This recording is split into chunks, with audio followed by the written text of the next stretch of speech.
MLA గారు నాకు phone చేసినారా, నేను ఆయనకు ఫోన్ చేసినా, మీరు చెక్ చేసుకోండి. నమస్తే, నేను మీ సంజీవ్ సునీల్, AP.in న్యూస్. ప్రస్తుతం మన ఛానల్ చాలామంది కూడా సబ్స్క్రైబ్ చేసుకోకుండా చూస్తున్నారు. దయచేసి మీరు ఛానల్ని సబ్స్క్రైబ్ చేసుకొని చూస్తే కనుక మరింత నేను ఇంకా బాగా మంచి వార్తల్ని ఇచ్చేదానికి నా వంతు నేను ప్రయత్నం చేస్తాను. అంటే మీ ఎంకరేజ్మెంట్ చాలా ఇంపార్టెంట్ నాకు. కనుక నేను దయచేసి మిమ్మల్ని వేడుకుంటుంది ఒకటే, దయచేసి మీ ఛానల్ని సబ్స్క్రైబ్ చేసుకొని లైక్ చేసి మీరు కామెంట్ చేసేది వాట్సాప్లో కాకుండా మన ఛానల్ లింక్లోనే మీరు కింద కామెంట్ సెక్షన్లో కామెంట్ చేయండి. అవిలాల భూమికి సంబంధించి ఎవరైతే వనజ ద్వారకానాథరెడ్డి గారు బాధ్యులు ఉన్నారో ఆ బాధ్యతలకి కాంగ్రెస్ పార్టీ అండగా ఉంటుందని చెప్పి నేను శనివారం ఒక పోస్ట్ చేయడం జరిగింది వీడియో రూపంలో.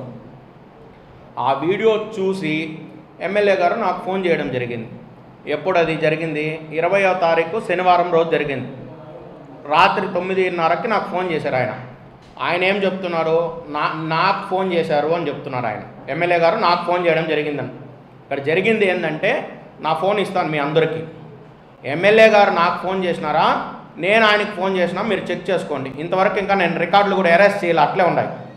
రికార్డు కూడా నేను ఎందుకు చేయాల్సి వచ్చిందంటే, ఆయన మాట్లాడే భాష అభ్యంతరకరంగా ఉంది కాబట్టి, దురుసుగా ప్రవర్తిస్తున్నాడు కాబట్టి, నన్ను కూడా కంట్రోల్ చేసే పరిస్థితిలో ఉన్నాడు కాబట్టి, ఆయన చెప్పాడు కాబట్టి రికార్డ్ చేసుకో అని చెప్పాడు కాబట్టి నేను చేయడం జరిగింది.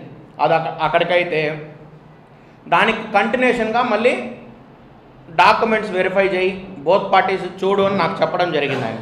సరే, నేను తెచ్చుకొని వెరిఫై చేసుకొని గుర్రప్పనాయుడు గారి దగ్గరికి వెళ్ళి ఏం జరిగిందో ఇన్ఫర్మేషన్ పూర్తిగా దాని గురించి కనుక్కొని నేను తిరిగి ఫోన్ చేయడం జరిగింది మళ్ళీ. అంటే ఆదివారం 21వ తారీఖు ఆదివారం. ఆ క్రమంలో కూడా అదేవిధంగా బ్లాక్మెయిల్ రాజకీయాలు చేస్తున్నావు నువ్వు అనే పద్ధతిలో ఆయన మాట్లాడడం జరిగింది. సరే, వాట్ ఎవర్ ఇట్ ఈస్, ఆయన ఏ కోణంలో మాట్లాడినాడో నాకు తెలీదు. దానికి నేను చెప్పాల్సిన పద్ధతిలో సమాధానం చెప్పింది, అదంతా వైరల్గా మారింది. ఈరోజు ఎమ్మెల్యే గారిని నేను ఒకటే ప్రశ్నిస్తున్నా, నిన్ను నువ్వు డిఫైన్ చేసుకోవడానికి నిజాలు దాచిపెట్టారు, కట్ చేసి వీడియో వాడుకుంటారా? వీడియో బయటకు వచ్చినాక నేనేం చేయాలి దానికి? నా పేరు కూడా ప్రస్తావించే దమ్ము నీకు లేదు కాబట్టి ఈరోజు నన్ను ఎంత ప్రేమగా నువ్వేదో మా పార్టీని నడుపుతున్నట్టు నాతో మాట్లాడినావు. ఎవరెవరు ఈరోజు ఎవరిని కంట్రోల్ చేయడానికి ప్రయత్నిస్తున్నారో చంద్రగిరి నియోజకవర్గంలో ఒకసారి మీరు అందరూ అబ్జర్వ్ చేయండి. మీడియా వాళ్ళు ప్రజలు. నేను ఇన్ని రోజులు ఓర్పుగా ఉన్నది ప్రజలకు మంచి జరగాల అని ఓర్పుగా 2 సంవత్సరాలు మేము కూడా ఓర్పుగా ఉన్నాం. ఈరోజు ఆయన చేసే అక్రమాల్ని ప్రశ్నిస్తే కాంగ్రెస్ పార్టీ అవతల పార్టీ వాళ్ళకు తొత్తుగా అంటగట్టడానికి, తొత్తుగా ఉన్నాడని చెప్పుకోవడానికి నీకు సిగ్గు లేదా? ఈరోజు చంద్రగిరి నియోజకవర్గంలో నీ అవినీతిని, నీ భాగోతాన్ని ప్రశ్నిస్తే కాంగ్రెస్ పార్టీ ఎవడికో ఒకడికి ఎత్తుకోమని రంకు అంటగడుతున్నావు. నువ్వు చేసిన పని ఏందయ్యా పెద్ద మనిషే? నాతో ఏం పని నీకు? నువ్వు చేసిన తప్పుల్ని నన్ను కప్పుపుచ్చుకోవడానికి నన్ను అడుక్కున్నావు కదా, క్షమాపణ చెప్పావు కదా నువ్వు నాకు ఫోన్ చేసి. వినండి, మీరు ఎవరైనా మీడియా మిత్రులు రాండి, నేను ఫోన్ ఇస్తా, తీసుకోండి. 20వ తారీఖు శనివారం నాకు ఫోన్ చేయడం, ఇంతవరకు నేను డిలీట్ చేయలే కాల్ లిస్ట్ కావాలంటే కూడా నేను ఇస్తాను మీకు, అట్లే ఉంది ఆ రికార్డు కూడా. నేను గుర్రప్పనాయుడు గారికి ఈ ఆడియో నేను ఇవ్వడం జరిగింది. సార్, ఈ విధంగా బండబూతులు తిడుతున్నాడు, మరి మీకు ఆయనకి ఏం సంబంధం నాకు తెలియదు అంటే, వాళ్ళు నా దగ్గర నుండి ఫార్వర్డ్ చేసుకొని అది అట్ట పోయి లీక్ అయింది. దానికి నేనేం చేయాలా? నువ్వు సక్రంగా బతుకు, సక్రంగా నీకు ఎమ్మెల్యేకి నీకు ఓటేసిన దానికి నీది పట్టుకొని చంద్రగిరి ప్రజలు ఎవడన్నా ప్రశ్నిస్తే నువ్వు సమాధానం చెప్పేది? ఇది జరిగింది వాస్తవం. అయితే ఆయన కాపాడుకోవడానికి చెవిరెడ్డి అనే ఒక కవచాన్ని ఈరోజు చంద్రగిరి నియోజకవర్గంలో బూచిగా ఎమ్మెల్యే చెవిరెడ్డి పేరు తలుచుకోకుండా నిద్రపోయే పరిస్థితి, రాజకీయాలు చేసే పరిస్థితిలే. సిగ్గులే నీకు? అతను ఉన్నాడా వాస్తవంగా? ఎక్కడన్నా కనపడుతున్నాడా? పొద్దుకు ఎవడికి నన్ను తీసుకోపోయి ఇంకొకటికి రంకు పెట్టడం, పురుషోత్తం నాయుడిని తీసుకొని చెవిరెడ్డికి లింక్ పెట్టడం, దేవర మనోహర్ని తీసుకొని నీ పార్టీలో ఉండేవాళ్ళ కదా, ఎవరు నీ కూటమిలో ఉండేవాళ్ళ కదా. ఇక్కడికి ఇది జరిగిన వాస్తవం అయితే ఇది. మీరెవరైనా మీడియా మిత్రులకి నా ఫోన్ ఇవ్వడానికి నేను సిద్ధంగా ఉన్నాను. మీరు క్రాస్ చెక్ చేసుకోండి. నా కాల్ రికార్డ్ ఇవ్వడానికి సిద్ధంగా ఉన్నా. నాది ఏది మీరు ఏ వివరాలు అడిగితే ఆ వివరాలు నేను ఇవ్వడానికి సిద్ధంగా ఉన్నా. ఎమ్మెల్యే గారు ఆయన చేసిన తప్పుని, అవిలాల భూమిలో ఆయన చేసిన తప్పుని కప్పిపుచ్చుకోవడానికి నాకు ఫోన్ చేసి నన్ను రిక్వెస్ట్ చేయడం జరిగింది. ఈ ఇష్యూ పెద్దది కాకుండా రిక్వెస్ట్ చేయడం జరిగింది. దీన్ని మనడానికి వద్దు, ఈ ఇష్యూలో దీన్ని కంప్లీట్ చేయండి అని నాకు రిక్వెస్ట్ చేయడం జరిగింది. అది ఆయన చేసిన తప్పుని, అక్కసుని వెళ్ళగక్కాడు అందరి మీద. నువ్వు తప్పు చేయకపోతే అలాంటి భూత పురాణం మాట్లాడాల్సిన అవసరం ఏమొచ్చింది? లేని మనిషి, సంబంధం లేని మనిషి గుర్రప్పనాయుడు. ఈరోజు ఆయనకున్న అనుభవంలో నీకెంత ఉందయ్యా అనుభవము? ఎప్పుడైనా నాయనా నువ్వు ఎమ్మెల్యే? ఈరోజు కమ్మవారు నిన్ను చూసి సిగ్గుపడే విధంగా నువ్వు మాట్లాడావు. మీ వాళ్ళందరూ నాకు ఫోన్ చేస్తున్నారు చంద్రగిరి నియోజకవర్గంలో. కమ్మోళ్ళు ఎప్పుడు ఎవరు జోలికి పోరు. వాళ్ళ పని ఏందో, వాళ్ళ వ్యాపారాలు ఏందో, వాళ్ళ పద్ధతిగా బతుక్కొని నీట్గా శుభ్రంగా ఒకరు జోలికి పోకుండా, ఉండే చోటు లేకుండా ఒకరికి మంచి చేస్తూ ఉంటారు.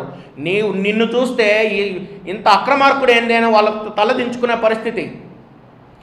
ఎంత నమ్మకంతో నారా లోకేష్ గారు, నారా చంద్రబాబు నాయుడు గారు నీకు వాళ్ళ పుట్టి పెరిగిన నియోజకవర్గం నీ చేతికి ఇస్తే, ఈరోజు నీచాతి నీచంగా నియోజకవర్గాన్ని తయారు చేసి ఒకరికొకరికి, ఒక పార్టీకి రంకులు అంటగట్టుకుంటా గలాటాలు పెట్టేవాడు నువ్వు. ఈరోజు నా మీద కేసులు పెట్టమని చెప్తున్నాడంట పోలీసు వాళ్ళకి. ఇంటెలిజెన్స్ వాళ్ళు నాకు చెప్తా ఉన్నారు, ఓకే జాగ్రత్తగా ఉండు, ఇంకా నీ మీద కేసులు పర్వం మొదలవుతుంది, నువ్వు జైలుకి పోయేదానికి సిద్ధంగా ఉండు అని చెప్తా ఉన్నారు. అదేవిధంగా ఎవరు తమిళోళ్ళు అంట, గూండాలంట ఉన్నారంట ఒక బ్యాచ్, వాళ్ళతో దాడి చేపిస్తానని చెప్పి ఇంకొక విధంగా బెదిరిస్తా ఉన్నాడు. నేను ఒకటే చెప్తాను ఎమ్మెల్యే, నువ్వు ఏ కాలేజీలో చదువుకున్నావు ఆ కాలేజీలోనే నేను చదువుకున్నా. నీలాగా నీతిమాలిన రాజకీయాలు నేను చేయలా. పోరాటమే నా పటిమగా ఈరోజు చంద్రగిరి నియోజకవర్గంలో రాజకీయాలు నేను చేస్తూ ఉన్నాను. నాకు బలం తక్కువైనా బలాన్ని తెచ్చుకొని నేను పోరాడుతున్నాను. ఆ రోజు ఆ ప్రభుత్వాన్ని నేను ప్రశ్నించినా, ఇప్పుడు నిన్ను కూడా ప్రశ్నిస్తా. ఈరోజు చంద్రగిరి నియోజకవర్గంలో ప్రతిపక్షం అంటే కాంగ్రెస్ పార్టీయే తప్ప ఇంకొకరు లేరు. ఈరోజు అవిలాల భూమిని బయటకు తీసుకొచ్చింది ఎవరయ్యా? నేను తెచ్చిన, నేను నిలబడిన బాధ్యతలకు అండగా. నేను నిలబడిన తర్వాత అందరూ వచ్చి వత్తాసు పలికినారు. నేను నీతివంతుని కాదా? నాలో నిజాయితీ ఉంది కాబట్టి, వాళ్ళకి జరిగింది అన్యాయం కాబట్టి కాంగ్రెస్ పార్టీ అక్కడికి పోయింది, వాళ్ళకి అండగా నిలబడింది. ఈరోజు అన్ని పార్టీలు దాన్ని రాజకీయం చేసుకొని ఉపయోగించుకుంటా ఉన్నారు. తప్పులేదు. ఎందుకు? బాధ్యతల వైపు న్యాయం ఉంది కాబట్టి, న్యాయం ఉందని అందరూ తెలుసుకున్నారు కాబట్టి ఈరోజు బాధ్యతల పట్ల అండగా నిలబడ్డారు. చంద్రగిరి నియోజక ప్రజలకు ఒకటే నా విజ్ఞప్తి, వీళ్ళిద్దరూ దొంగలు. ఒకరు దోచుకున్న వాళ్ళు, ఒకరు దోచుకుంటున్న వాళ్ళు. ఒకరు దోచుకుని దాచుకోవడానికి ప్రయత్నాల్లో ఉన్నారు, ఒకరు దోచుకుంటున్నాడు. వీళ్ళిద్దరికి అవకాశాలు ఇచ్చారు. కాంగ్రెస్ పార్టీకి చంద్రగిరి నియోజక ప్రజలు అండగా ఉండండి. మీ బిడ్డగా లోకేష్ రెడ్డి ఎక్కడ అన్యాయం జరిగినా, ఎక్కడ భూ కబ్జా జరిగినా, ఎక్కడ అవినీతి జరిగినా కాంగ్రెస్ జెండా అక్కడ ఉంటుంది, ప్రశ్నిస్తుంది. నీ కేసులకి, నీ రౌడీజానికి కాంగ్రెస్ పార్టీ, లోకేష్ రెడ్డి బెదరడు, తొనకడు, నిలబడతాడు, ఎదుర్కొంటాడు, చట్టాన్ని గెలిపించుకుంటాడు, న్యాయాన్ని గెలిపించుకుంటాడు, ప్రజల పక్షాన పోరాడతారని చెప్పి నేను తెలియజేస్తూ ధన్యవాదాలు తెలియజేసుకుంటున్నాను. అనా ఇప్పుడు ఎట్లుందంటే, ఇక్కడ పెద్ద తిరుపతిలో ఒక ముఠాన్ని ఏర్పరచుకున్నారు. తిరుపతి నియోజకవర్గం, చంద్రగిరి నియోజకవర్గం పక్క పక్కనే ఉంటుంది కాబట్టి వీళ్ళు ముఠాన్ని ఏర్పరచుకొని నాకు ఇంకెవరు కూడా ఫోన్ చేసే సాహసం చేయరు. నా మనుషులు అనుకున్న వాళ్ళు కూడా నాకు ఫోన్ మాట్లాడాలంటే ఇబ్బందికరంగానే ఉంటుంది. అది నాకు లైఫ్లో ఇది తీరని లోటు. నాకు నా మీద ఉన్న నమ్మకం తగ్గే ప్రమాదం ఉన్నా కూడా ప్రజలకి నిజం తెలియాలా, వీళ్ళ క్యారెక్టర్ తెలియాలా, వీళ్ళ బతుకు బయట పెట్టాలని చెప్పి నేను బయట పెట్టడం జరిగింది. వీళ్ళు ఇంత నీచుల బట్టలు తెల్లగేసుకున్నారు కానీ మనసు వీళ్ళకి తెల్లగలేదు. వీళ్ళు నీచానికి ఒడిగట్టేదానికి, మనుషుల్ని ఎంతకైనా దిగజారేదానికి వీళ్ళు సిద్ధంగా ఉన్నారు. కాబట్టి నాకేం మనుషుల్ని ఫోన్ కాల్లో కాకుండా చెప్తారు కదా, నేను ఉండేది ఈఎస్ హాస్పిటల్ దగ్గర నా ఆఫీస్ ఉంది, నా సంస్థ ఉంది, నేను వ్యాపారం చేసుకుంటా ఉన్నా. నా దగ్గరికి వస్తారు కదా నా వెల్ విషర్స్ లేదా వేరే పార్టీ వాళ్ళతో నాకు సంబంధాలు ఉంటాయి కాబట్టి వాళ్ళతో చెప్పి పంపించి నన్ను ఏదో బెదిరించడానికి, నా మీద ఏదో దాడి జరుగుతుంది, దాడి చేస్తారనే ప్రయత్నాలు జరుగుతున్నాయి. ఎటువంటి దాడికైనా నేను సిద్ధంగా ఉన్నా. మీరు ఎటువంటి కేసులు పెట్టుకుంటారో పెట్టుకోండి. నీ చాతకానితనం వల్ల నా మీద కేసులు పెడితే నువ్వేమీ నన్ను పీకలేవు. నువ్వు నన్నేమీ పీకలేవు అని చెప్పి తెలియజేస్తున్నా. నువ్వు దాడన్నా చేసుకో, కేసులన్నా పెట్టుకో, ఏమన్నా చేసుకో. న్యాయం చంద్రగిరి ప్రజలు చాలా ప్రజలు, మెచ్యూర్డ్ ఓటర్సు. వాళ్ళకి ఎవరికి అవకాశం ఇవ్వాలనో, ఎవరు నిజం మాట్లాడుతున్నారో, ఎవరు ప్రజల పక్షాన పోరాడుతున్నారో వాళ్ళకు బాగా గుర్తించేది, బాగా నాలెడ్జ్ ఉంది. మెచ్యూర్ ప్రజలు చంద్రగిరి నియోజకవర్గంలో ఉన్నారు. మీ భరతం పడతారు.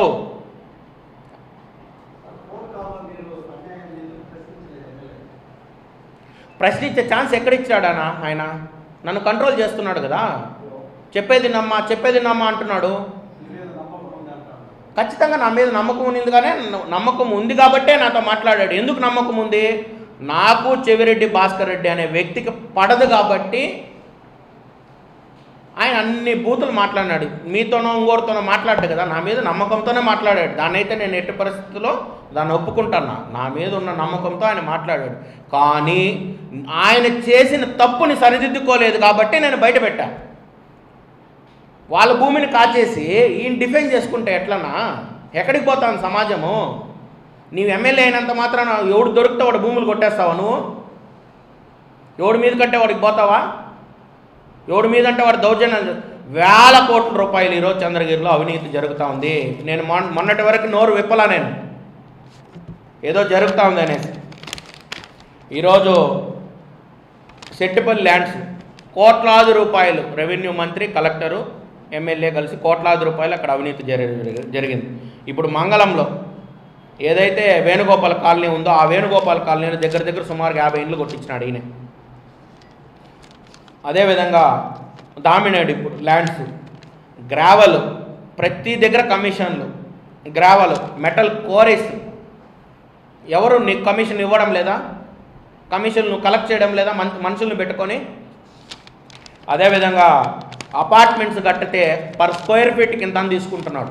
పర్ స్క్వేర్ ఫీట్ కింద 4500 రూపాయలు అమ్ముతా ఉంటే అపార్ట్మెంట్ కట్టి వాళ్ళు, ఈయనకు 100 రూపాయలు 200 రూపాయలు ఒక అడుగు మీద అపార్ట్మెంట్ కట్టే వాళ్ళు ఇవ్వాల్సిన పరిస్థితి ఈరోజు చంద్రగిరిలో ఉంది. అదేవిధంగా లేఅవుట్లు వేస్తే ఒక అంకణానికి ఇంత ఇవ్వాలి ఈయనకి, ఎవరిని లేఅవుట్లు వేయనీడు. అదేవిధంగా రామచంద్రపురంలో గుట్ట ఉంది, towards Tirupati towards Ramachandrapuram left సైడ్లో జగనన్న కాలనీ దగ్గర గుట్ట మొత్తం గుండు కొడతా ఉన్నారు. మొత్తం గుండే. ఎవరు? నీ పార్టీ వాళ్ళే, నీ పార్టీ మండల అధ్యక్షుడే జరుగుతుంది. అదేవిధంగా నెన్నూరు టు ఒక రోడ్డు ఒకటి జరిగింది. నెన్నూరు టు మిట్టకండ్రిగ రోడ్డు దాదాపు 3 కోట్ల రూపాయల వ్యయంతో జరిగింది. దాదాపు 100 ఎకరాలు డీకేటీ భూమి పట్టాలు చేసి ఇచ్చాడు వీళ్ళ మనుషులకి. 100 ఎకరాలు. ఎవరు ఈరోజు నిన్ను క్వశ్చన్ చేస్తే నీకు అంత నొప్పేమయ్యా? నువ్వు తప్పు చేయకపోతే అంత నొప్పేమి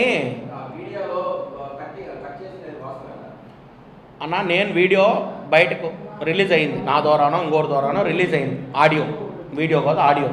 రిలీజ్ అయిన తర్వాత వాళ్ళ రాజకీయ కారణాల వల్ల వాళ్ళు రకరకాల వాళ్ళ ప్రయోజనాలకు వాడుకుంటారు. కట్ చేస్తారా? కట్ చేయరు. నువ్వు మాట్లాడినావా లేదా అది చెప్పు. నువ్వు ఫస్ట్ నీ మాటలు అవునా కాదా? కాదంటే ఆధారం ఇంద్రా ఇస్తా, ఫారెన్సిక్ కొదంబరా. అదేవిధంగా అన్నీ మాట్లాడేసిపోయినాడు ప్రెస్ మీట్. అసలుకి సబ్జెక్టుకి సంబంధం లేకుండా నేను ప్రెస్ మీట్ జరిగింది. అసలుకి ఈ సమస్య అంతా వచ్చింది ఎక్కడ? అవిలాల భూ వివాదం మీద వచ్చింది. దాని మీద తప్ప అన్నీ మాట్లాడినాడు ఎమ్మెల్యే. దాని మీద క్లారిఫై ఇవ్వాలి కదా నువ్వు. సవాల్ చేసింది లోకేష్ రెడ్డి, సవాల్ చేసింది కాంగ్రెస్ పార్టీ. చెవిరెడ్డికి ఏం సంబంధం అయ్యా? యాడ్ చెవిరెడ్డి వచ్చినాడు సీన్లోకి? నిన్ను సవాల్ చేశాడు చెవిరెడ్డి? నిన్ను రమ్మన్నాడా కాణిపాకానికి? రమ్మనింది కాంగ్రెస్ పార్టీ, రమ్మనింది లోకేష్ రెడ్డి. దానికి చెప్పయ్యా నువ్వు మొగోడైతే సమాధానము. నువ్వు సమాధానం దానికి చెప్పు ఫస్ట్. నా పేరు కూడా ఉచ్చరించేదానికి భయపడుతున్నావు ఈరోజు నువ్వు.